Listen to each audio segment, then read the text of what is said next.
du coup, la deuxième chose, c'est que je suis une hyper sensible.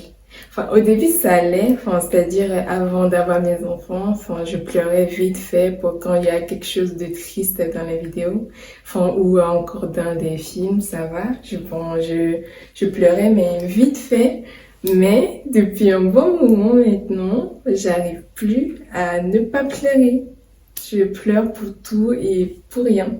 Je sais pas, ça s'est fait comme ça et je pense que c'est aussi dû à la grossesse, à deux grossesses que j'ai eues. Du coup, forcément, ça altère un peu sur mes humeurs et je pleure, mais vraiment pour tout. Dès qu'il y a un tout petit chose qui est triste, bah, je pleure.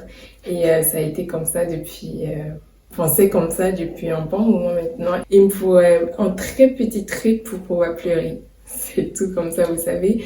Ensuite, une troisième chose à connaître sur moi. Qu'est-ce que je peux vous confier encore d'autre? Ah oui, j'ai des petits trous de mémoire. Depuis un bon moment d'ailleurs.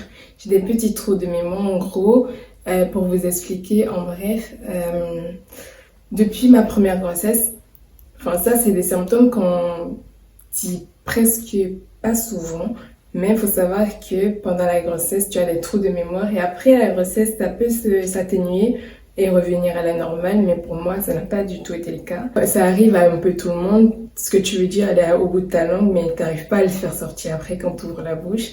Mais pour moi, c'est tellement récurrent que je me dis, bon, faudra du coup à traiter. Et depuis un moment, je cherche en fait un petit complément pour pouvoir remédier à ça. Mais pour le moment, j'ai commandé bien sûr ce qu'il faut, mais je ne sais pas encore arrivé. Quand ça arrivera, je vous le dirai.